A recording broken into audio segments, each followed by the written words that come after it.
Good morning दोस्तों। आइए आज के करंट अफेयर हम लोग पढ़ते हैं।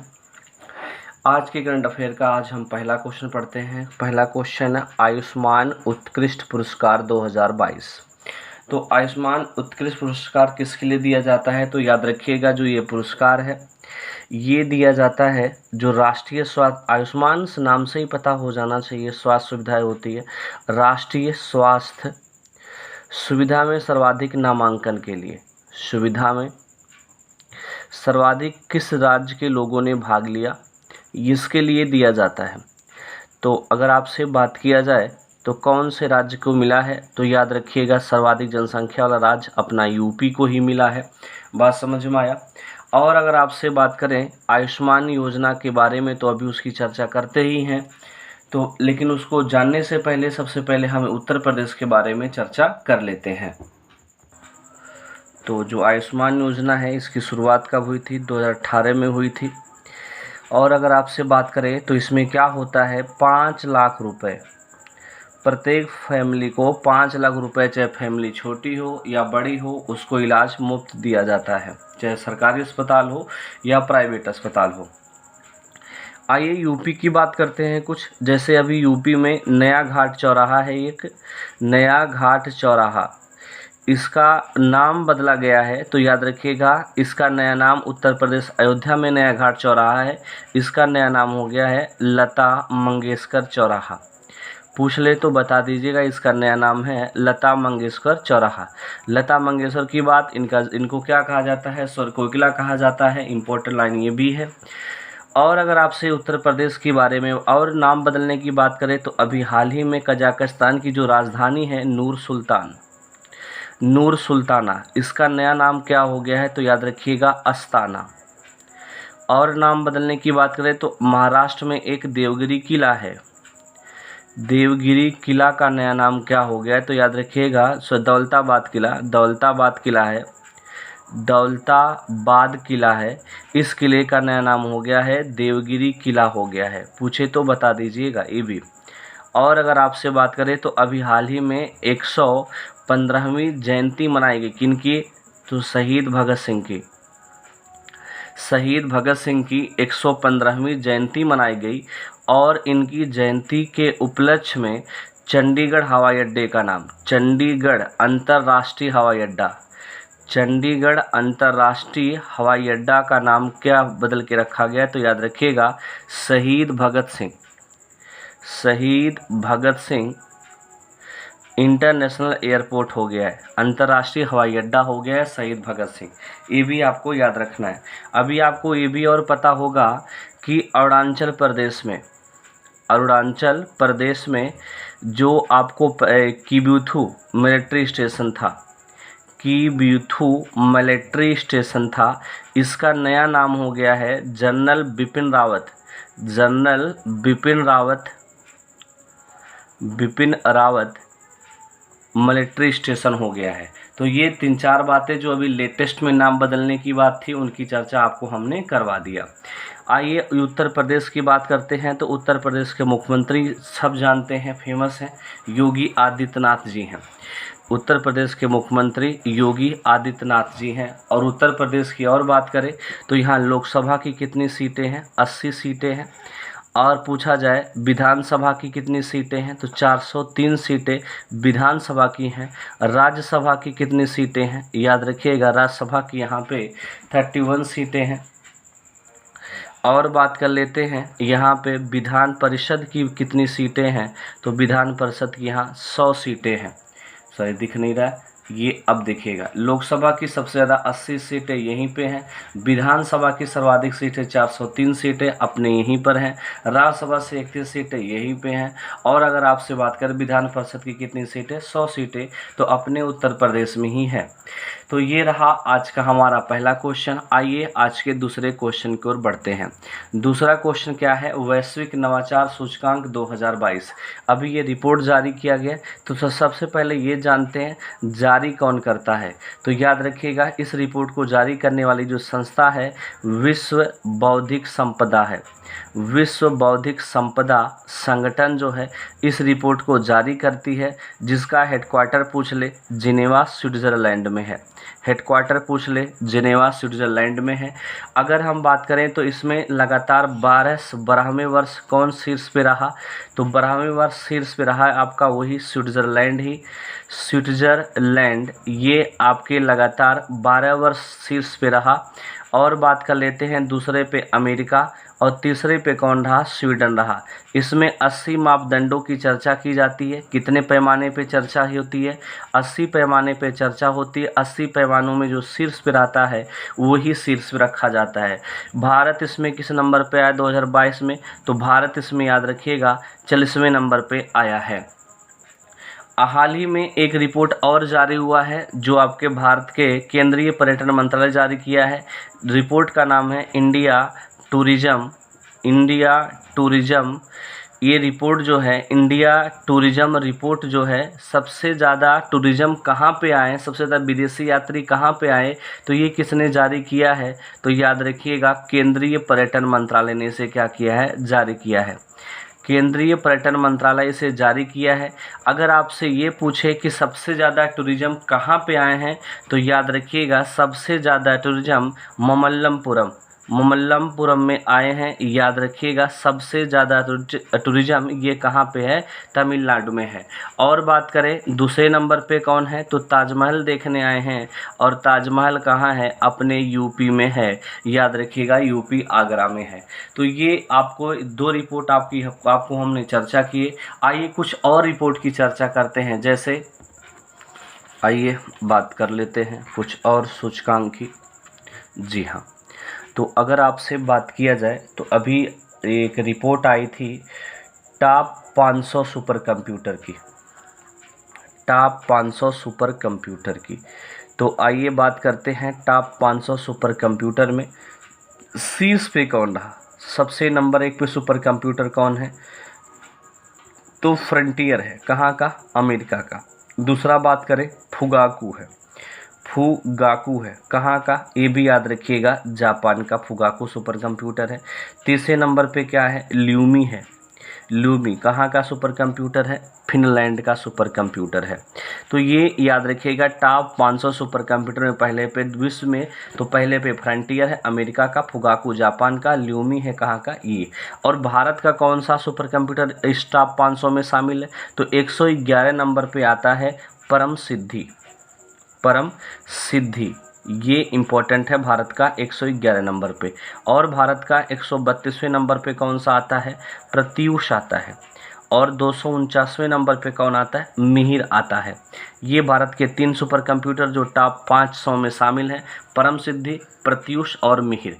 ये हो गया आपका कौन सा, तो याद रखिएगा टॉप 500 सुपर कंप्यूटर में भारत के ये 3 सुपर कंप्यूटर आते हैं और पहले पे आता है फ्रंटियर। आइए और कुछ हम बात कर लेते हैं। अभी हाल ही में एक रिपोर्ट और जारी किया है हुरून ग्लोबल रिच लिस्ट 2022 में, माने सबसे ज़्यादा धनी कौन रहा 2022 वाले रिपोर्ट की बात करते हैं। तो सबसे पहले पे रहे एलन मस्क, मोस्ट इम्पॉर्टेंट है। एलन मस्क कौन है अगर आपसे पूछ ले, तो एलन मस्क जो है स्पेस एक्स, ये अमेरिका की प्राइवेट कंपनी है। और जो टेस्ला है उसके क्या हैं, संस्थापक हैं। स्पेस एक्स और टेस्ला के क्या हैं, संस्थापक है कौन, एलन मस्क। दूसरे नंबर पे कौन आया है, तो याद रखिएगा जेफ बेजोस आए हैं। जेफ बेजोस दूसरे नंबर पे आए हैं। ये कौन है, तो अमेजन के जो हैं संस्थापक हैं, ये याद रखिएगा।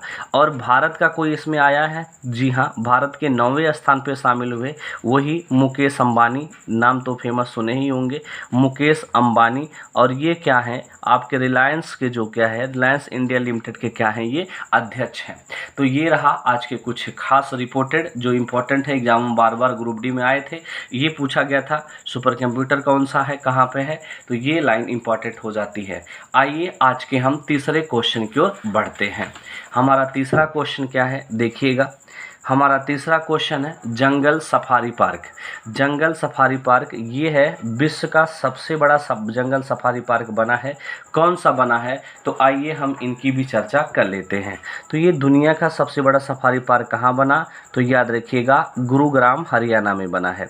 गुरुग्राम हरियाणा में बना है दुनिया का सबसे बड़ा सफारी पार्क, जो 10,000 एकड़ में फैला है। कितने, 10,000 एकड़ में फैला है। ये लाइन आपको याद रखनी है। और अगर आपसे बात कर लेते हैं गुरुग्राम हरियाणा की, तो हरियाणा में क्या क्या अभी कुछ खास बातें हुई है, तो अभी हरियाणा में हड़प्पा संस्कृति संग्रहालय बना रहा है। हड़प्पा संस्कृति संग्रहालय कहाँ बन रहा है, राखीगढ़ी। ये हड़प्पा का पुराना स्थल है राखीगढ़ी, यहीं पे बन रहा है आपके हरियाणा में। तो हड़प्पा संस्कृति संग्रहालय कहाँ बन रहा है, हरियाणा में। और हरियाणा की हम कुछ और बात कर लेते हैं, तो अभी हाल ही में यहीं पे याद रखिएगा अमृता नामक आपका सबसे बड़ा एशिया का सबसे बड़ा प्राइवेट हॉस्पिटल का उद्घाटन पीएम मोदी ने किया है। पूछा जाएगा एशिया का सबसे बड़ा प्राइवेट अस्पताल जिसका नाम क्या है, अमृता, इसका उद्घाटन हरियाणा में किया गया है। ये भी लाइन इंपॉर्टेंट है। कहाँ पे किया गया है, तो याद रखिएगा फरीदाबाद हरियाणा में किया गया है। फरीदाबाद का नाम आते ही आपको ये चीज़ें याद हो जाना चाहिए। फरीदाबाद में क्या है, सूरजकुंड शिल्प मेला कहाँ लगता है, मोस्ट इम्पॉर्टेंट है। तो सूरजकुंड शिल्प मेला कहाँ पे लगा है, तो याद रखिएगा फरीदाबाद हरियाणा में। और सूरजकुंड में इस बार का पार्टनर राज्य कौन सा था, तो अगर आपसे पूछे पार्टनर राज्य कौन सा था, तो याद रखिएगा जम्मू कश्मीर इस बार के सूरजकुंड शिल्प मेला का क्या था, पार्टनर राज्य था। और ये जंगल सफारी पार्क है, तो अभी हाल ही में आपके उत्तर प्रदेश में आपका नाइट डेजर्ट सफारी पार्क की उद्घाटन कहाँ पे हुआ है, तो उत्तर प्रदेश की राजधानी लखनऊ में हुआ है नाइट डेजर्ट सफारी पार्क की स्थापना। आइए आज के हम चौथे क्वेश्चन की ओर बढ़ते हैं। हमारा चौथा क्वेश्चन क्या है, सुगम भारत अभियान 2022 यह किसने चालू किया, तो सुगम भारत अभियान किसने चालू किया है, तो याद रखिएगा ये भारतीय रेलवे ने चालू किया है। भारतीय रेलवे ने सुगम भारत अभियान, आधे लोग सोचेंगे स्वच्छ के बारे में, स्वच्छ भारत अभियान होगा या फिर स्वास्थ्य मंत्रालय ने चालू किया होगा, नहीं, ये चालू किया सुगम भारत अभियान भारतीय रेलवे ने चालू किया है। इसके माध्यम से भारतीय रेलवे क्या करेगा, लिफ्ट और एस्केलेटर बनाएगा। जैसे कोई विकलांग है, कोई बूढ़ा है, अगर आपके रेलवे स्टेशन पे जाता है तो उसको ज़्यादा सीढ़ियाँ ना चढ़नी पड़े, लिफ्ट और एस्केलेटर के माध्यम से वो जल्दी से, सुगमता से, आसानी से एक प्लेटफार्म से दूसरे प्लेटफार्म पे पहुंच जाए। तो आइए कुछ अभियान की चर्चा हम और आपसे कर लेते हैं। आइए, जी हाँ, आइए चर्चा करते हैं। तो अभी हाल ही में एक ऑपरेशन चालू हुआ, अभियानों की बात हो रही है, ऑपरेशनों की बात हो रही है। तो ऑपरेशन नारकोस किसने चालू किया है, तो अगर आपसे पूछे ऑपरेशन नारकोस किसने चालू किया है, तो हमारी रेलवे पुलिस सुरक्षा बल ने, आरपीएफ ने इसे चालू किया है। रेलवे सुरक्षा बल ने ऑपरेशन नारकोस चालू किया है। पूछ ले इसको क्या होगा, तो याद रखिएगा जो नशीले पदार्थ के तस्करी को रोकने के लिए ये अभियान चालू किया गया है। और अगर आपसे बात करें तो अभी हाल ही में एक ऑपरेशन और चालू किया गया है, ऑपरेशन सतर्क, पूछ लेगा तो याद रखिएगा ऑपरेशन सतर्क भी किसने चालू किया है, आरपीएफ ने ही चालू किया है। ऑपरेशन सतर्क में क्या होगा, यहाँ पर तंबाकू और भी जो चीज़ें हैं उनको रोकने के लिए। और आपसे बात करें ऑपरेशन उपलब्ध भी किसने चालू किया है, तो ये भी याद रखिएगा जो ऑपरेशन उपलब्ध है ये भी चालू किया गया हमारी आरपीएफ के द्वारा। जो आपके ये कालाबाजारी करते हैं, रेलवे टिकट की जो कालाबाजारी करते हैं बाहर, उनको रोकने के लिए रेलवे टिकट की कालाबाजारी के लिए ये शुरू किया गया है तीनों ऑपरेशन, ऑपरेशन नारकोस, ऑपरेशन सतर्क, ऑपरेशन उपलब्ध, तीनों आरपीएफ के द्वारा चालू किया गया है। ये दोनों शराबी जैसी चीज़ों को रोकने के लिए, नशीले पदार्थ को रोकने के लिए, और ये जो है टिकट जो अवैध कालाबाजारी टिकट का करते हैं उनको रोकने के लिए चालू किया गया है। और बात कर लेते हैं अगर आप और कुछ ऑपरेशन की रेलवे के द्वारा चालू किया गया है। ऑपरेशन एक और मिशन, हाँ जी, ऑपरेशन मिशन अमानत। ऑपरेशन मिशन अमानत के लिए क्या होगा, याद रखिए किसने चालू किया है, तो ये भारतीय रेलवे ने चालू किया है। भारतीय रेलवे ने चालू किया है। ये क्या है, याद रखिएगा, अगर मान लीजिए आपका कोई सामान रेलवे में खो जाए तो उसको ट्रैक करने के लिए ये ऑपरेशन मिशन अमानत चालू किया गया है। आइए कुछ और बात कर लेते हैं। जैसे अभी हाल ही में एक ऑपरेशन चालू किया गया था, ऑपरेशन गंगा। ऑपरेशन गंगा किसके लिए चालू किया गया था, तो आपको पता होगा रूस और यूक्रेन के मध्य युद्ध चल रहा था, उसमें फंसे भारतीयों को वापस लाने के लिए ये ऑपरेशन चालू किया गया है। और अगर आपसे कुछ और ऑपरेशन की चर्चा करें, जैसे अभी एक ऑपरेशन आरपीएफ के द्वारा देखिए और याद आ गया, ऑपरेशन नन्हे फरिश्ते। ऑपरेशन नन्हे फरिश्ते ये किसने चालू किया है, तो ये भी आपके आरपीएफ ने चालू किया है। ऑपरेशन नन्हे फरिश्ते जो बच्चे की तस्करी करते हैं उनको रोकने के लिए ये ऑपरेशन चालू किया गया है। और अगर आपसे बात करें, नहीं इतने ऑपरेशन काफ़ी है, 1 2 3 4 5 ऑपरेशन आपको हमने बता दिए। ये 5 ऑपरेशन आपके एग्जाम के लिए इम्पोर्टेंट है। आइए हम अगले क्वेश्चन की ओर बढ़ते हैं। हमारा अगला क्वेश्चन क्या है, देखिएगा अगला क्वेश्चन है, जनजातियों का विश्वकोश जारी करने वाला पहला राज्य कौन बना।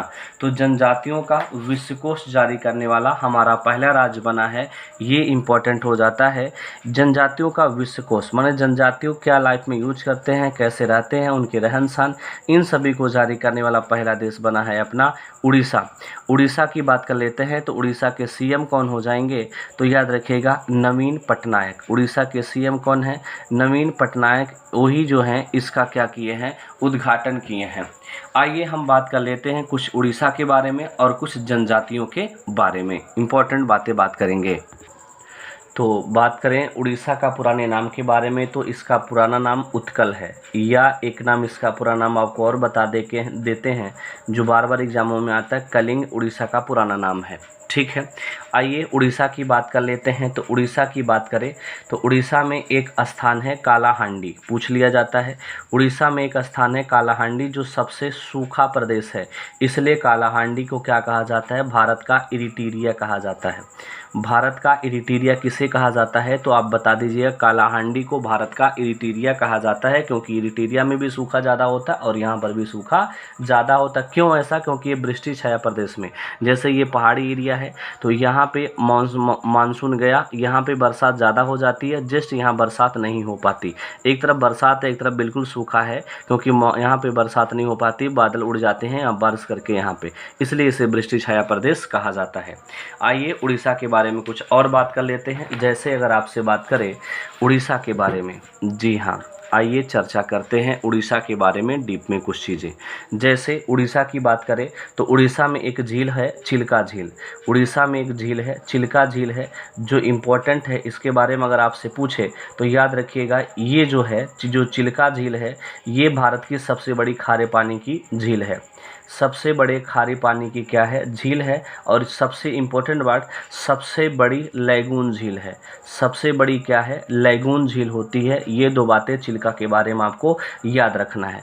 यहीं पर एक है गहीर माथा, क्या है, गहिरा माथा। यहाँ पे क्या होता है, तो जो गहिरा माथा होता है ये याद रखिएगा, यहाँ पे केचुआ प्रजनन केंद्र है। क्या है, केचुआ प्रजनन केंद्र है। केचुआ प्रजनन केंद्र है। कछुआ होता ना कि केचुआ प्रजनन केंद्र है। यहीं पर ये लाइन इंपॉर्टेंट है। और कौन से केचुए यहाँ पाए जाते हैं, तो याद रखिएगा ओलिव रिडले केचुआ। ओलिव रिडले केचुआ का प्रजनन यहाँ पे होता है। ये लाइन इंपॉर्टेंट हो जाती है। आगे और कुछ बात कर लेते हैं, जैसे पारादीप। हाँ जी, पारादीप बंदरगाह पूछ ले कहाँ पे है, तो पारादीप जो बंदरगाह है वो भी यहीं पे है। पारादीप बंदरगाह कहाँ पे है, उड़ीसा में ही है। पारादीप बंदरगाह से होता क्या चीज़ है, जापान को लोहा निर्यात किया जाता है। जापान को लोहा निर्यात किया जाता है पारादीप बंदरगाह से। और बात कर लेते हैं यहीं पे पुरी में, उड़ीसा आपके क्या है, उड़ीसा में एक मंदिर है, याद रखिएगा जगन्नाथपुरी मंदिर। कहाँ पे है, पुरी पूरी उड़ीसा में है। और अगर यहाँ से कुछ और बात कर लेते हैं, जैसे यहीं पे भितरकनिका है। क्या है? भितरकनिका। भितरकनिका यहीं पे है, भितरकनिका यहीं पे है। ये किसके लिए फेमस है? जैसे गहीरमाथा केचुआ के प्रजनन के लिए, ऐसे भितरकनिका किसके लिए फेमस है? मगरमच्छ के प्रजनन के लिए। मगरमच्छ के प्रजनन के लिए ये फेमस है। क्या? भितरकनिका। ये कुछ बातें आपको हमने बता दी। एक और यहाँ पे क्या बता दें, हाँ जी, सिमलीपाल, जो बहुत बार आया एग्जाम में, सिमलीपाल नेशनल पार्क कहाँ पे है पूछ ले तो आप बता दीजिएगा सिमलीपाल नेशनल पार्क कहाँ पे है, यहीं उड़ीसा में है। और आपको ये भी पता होगा कि यहीं पे हीराकुंड जलाशय है। हीराकुंड जलाशय, हीराकुंड बांध यहीं पे है। किस नदी पर है? महानदी पर है। और ये जो है विश्व का सबसे लंबा बांध है। ये लाइन आपको इम्पोर्टेंट याद रखनी होगी। ये लाइन आपको इम्पोर्टेंट है। ये महानदी, विश्व की सबसे बड़ा बांध, लंबा बांध कहाँ पे है? हीराकुंड बांध महानदी पर है। तो इतनी बातें हमने आपको किसके बारे में बताया है? उड़ीसा के बारे में बताया है। तो ये रहा आज का करंट अफेयर। अगर ये वीडियो पसंद आया हो तो प्लीज़ लाइक कीजिएगा, शेयर कीजिएगा, सब्सक्राइब कीजिएगा। थैंक यू, धन्यवाद दोस्तों।